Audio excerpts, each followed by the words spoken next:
अस्सलामुअलैकुम everyone, hope you all are doing great. Welcome back to my channel. आज का vlog जी बहुत ही ज़्यादा इंटरेस्टिंग होने वाला है क्योंकि मैं यूथ क्लब के एक सेमिनार पे गई थी जो कि ट्रू कंपेनियनशिप पे था। उस पर थोड़ी सी बात करेंगे। सेमिनार पे जाते हुए यार मौसम इतना अच्छा था क्योंकि सारी रात बारिश हो रही थी और नाइट टाइम स्किन केयर मैंने थोड़ी सी की थी। वो सारी क्लिप्स मैंने इस ब्लॉग के अंदर ऐड की हैं। इस ब्लॉग में ना हम लोग बहुत सारी बातें करने वाले हैं क्योंकि सेमिनार पे मुझे जो जो बात अच्छी लगी वो सारी मैं साथ साथ नोट डाउन करती गई थी ताकि मैं आप लोगों के साथ शेयर कर सकूँ। अच्छा जी, तो व्लॉग रात के 12 बजे से स्टार्ट होता है। मैंने सुबह जल्दी जाना था तो मैंने सोचा यार मैं रात को ही अपनी सारी चीज़ें निकाल लेती हूँ। तो मैंने अपना ड्रेस भी निकाल लिया, जूते भी निकाल लिए और थोड़ी सी मिनिमल ज्वेलरी भी। मैंने ड्रेस जो पहना है वो ज़ेलबेरी का है, लॉन्ग फ्रॉक, जो कि मैं आपको अपनी शॉपिंग हॉल वाली वीडियो में भी दिखा चुकी हूँ। और ज्वेलरी में सिर्फ और सिर्फ मैंने दो चीज़ें निकाली थी। एक टॉप्स निकाले थे, ब्लैक कलर के थे और ऊपर व्हाइट कलर के स्टोन्स लगे हुए थे फ्लावर वाले, और साथ में ये वाला कड़ा जो कि ऑब्वियसली मैं हर सूट के साथ पहनती हूँ और हर सूट के साथ ये बहुत अच्छा लगता है। अलग ही ऑब्सेशन है मेरी इसके साथ। ये दोनों चीज़ें निकालने के बाद मुझे याद आया कि यार मैंने तो हाथ में पहनने के लिए कुछ निकाला ही नहीं है। तो फिर मैंने अपना ज्वेलरी बॉक्स खोला और इसके अंदर से मैंने अपनी रिंग निकाली जो कि मेरी मोस्ट फेवरेट रिंग है। ये वाली रिंग ना यार मेरे लिए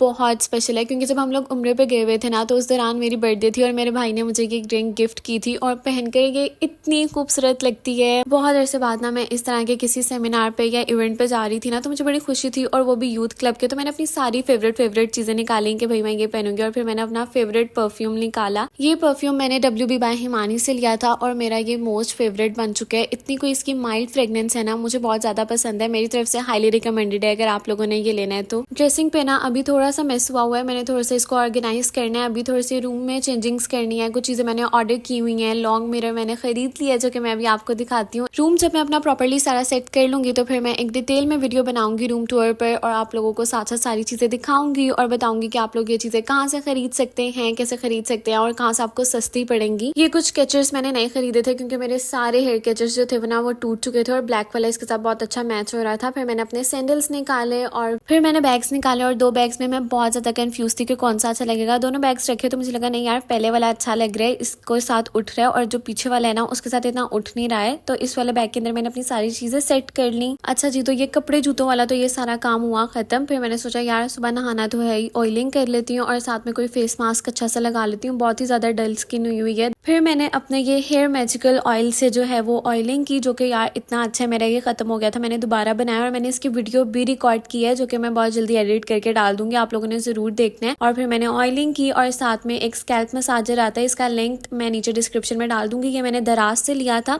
इससे ब्लड की सर्कुलेशन जो होती है ना वो बहुत अच्छी होती है। मैंने थोड़ा सा ये किया। ऑयलिंग करने के बाद मैंने अपने लिए बनाया फेस मास्क जो कि यार बहुत ईजिली बन जाता है और टैनिंग के लिए ये मास्क बहुत फिट है।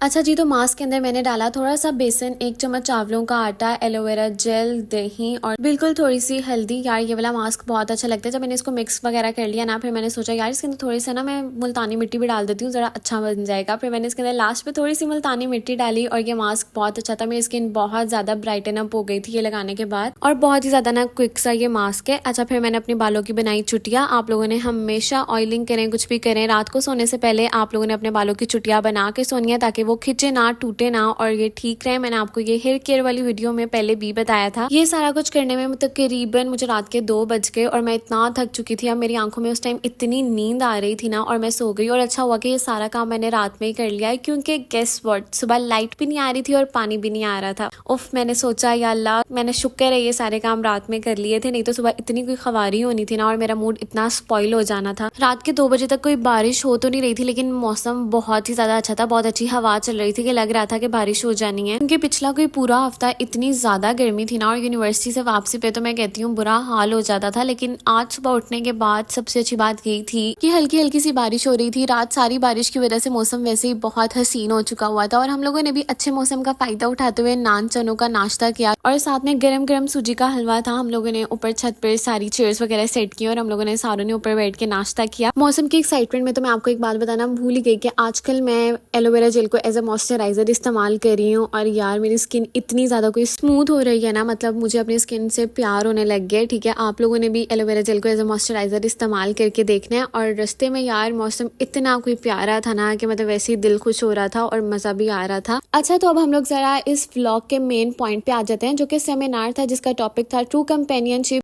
जो कि यूथ क्लब की तरफ से निशात होटल एम्पोरियम मॉल में अरेंज किया गया था। बहुत ही अच्छा पीसफुल सा एनवायरनमेंट था, बहुत पॉजिटिव वाइब्स आ रही थी यार, और इतना अच्छा अरेंज किया हुआ था, बहुत अच्छा ऑर्गेनाइज किया हुआ था।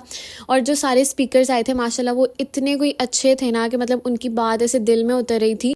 और लास्ट पर मोहम्मद अली जो कि यूथ क्लब के अपने स्पीकर हैं यार, वो आए हुए थे। इतना अच्छा उन्होंने एक्सप्लेन किया ना कि आपको शादी से पहले क्या क्या करना चाहिए, आपको अपनी ट्रेनिंग किस तरह से करनी चाहिए, और सारी बातें उन्होंने बताई। मैं कुछ आपके साथ पॉइंट्स शेयर करती हूँ जो कि मैंने लिखे थे आप लोगों के लिए। सबसे पहले जो स्पीकर आई ना, उनका नाम था मदीहा अख्तर, और मदीहा बाजी ने इतना कोई अच्छा एक्सप्लेन किया ना। सबसे पहले उन्होंने हमारे पास ना एक बोर्ड थ्योरी एक्सप्लेन की। हम लोगों को ना एंट्रेंस पे ही एक पम्फलेट टाइप चीज दे दी गई थी। एक पम्फलेट दिया था, साथ में एक पेन था और बुक मार्क था। उसके अंदर पहले पेज पर ही ना बोर्ड थ्योरी बनी हुई थी। अच्छा, इस बोर्ड थ्योरी में उन्होंने हमें ये एक्सप्लेन किया कि ये जो बोट है ये आप लोगों की मैरिज है। जो बोट है वो समुद्र में है, और समुद्र में कभी ऊंची लहरें आएंगी, कभी नीची लहरें आएंगी, और ये जो लहरें हैं ना, ये आपकी जिंदगी के लोज एंड हाइज हैं कि कभी आपकी जिंदगी कभी भी स्मूथ नहीं होती है। इसके अंदर उतार चढ़ाव आते ही रहते हैं। अब इन उतार चढ़ाव में आपने जो अपनी जिंदगी को लेकर चलना है वो कुरान और सुन्नत के मुताबिक लेके चलना है। अगर आप इसको कुरान और सुन्नत के मुताबिक लेके चलेंगे तभी आप जन्नत की तरफ एट द एंड लीड करेंगे। फिर उन्होंने एक बहुत ही खूबसूरत बात की कि do everything for the sake of Allah in marriage. जिंदगी में गुड टाइम्स और बैड टाइम्स दोनों आते हैं। कोई भी चीज हमारे पास परफेक्ट नहीं होती है, लेकिन कम्युनिकेशन इज द की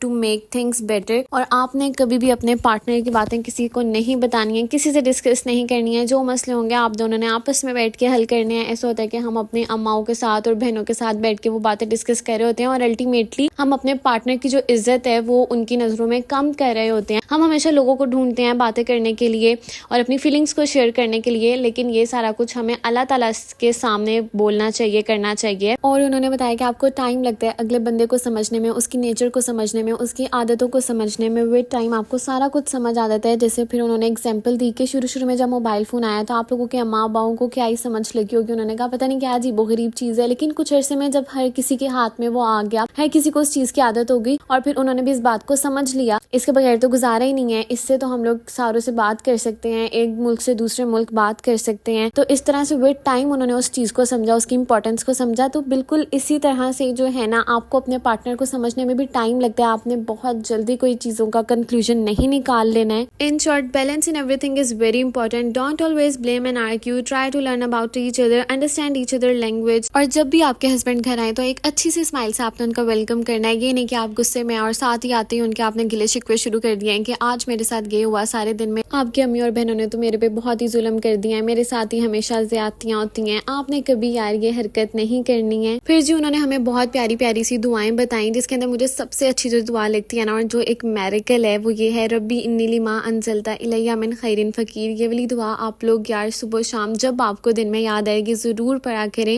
इस दुआ में आप अल्लाह ताला से कह रहे होते हैं कि oh my lord, I am in need of whatever good you may send to me. बहुत अच्छी दुआ है ये। अच्छा, फिर लास्ट पे मोहम्मद अली आए जो यूथ क्लब के स्पीकर हैं। उन्होंने बहुत अच्छी अच्छी बातें बताई। उनमें से 10 पॉइंट्स ऐसे थे जो कि मुझे बहुत ज़्यादा अच्छे लगे, जो मैं अभी आपके साथ शेयर करती हूँ कि आप लोगों को शादी से पहले क्या क्या इंपॉर्टेंट चीज़ें हैं, जो गोल्स हैं वो आपने अचीव कर लेने हैं। फर्स्ट था कि जो 30th पारा है वो आपने ट्रांसलेशन के साथ पढ़ना है। सेकंड, आपने कोई भी कुरान पाक की जो लंबी सूरत है जैसे सूरत बकरा, आपने उसको तफसीर के साथ डिटेल में पढ़ना है। आपने आप सल्लल्लाहु अलैहि वसल्लम की सीरत को बहुत डिटेल में पढ़ना है।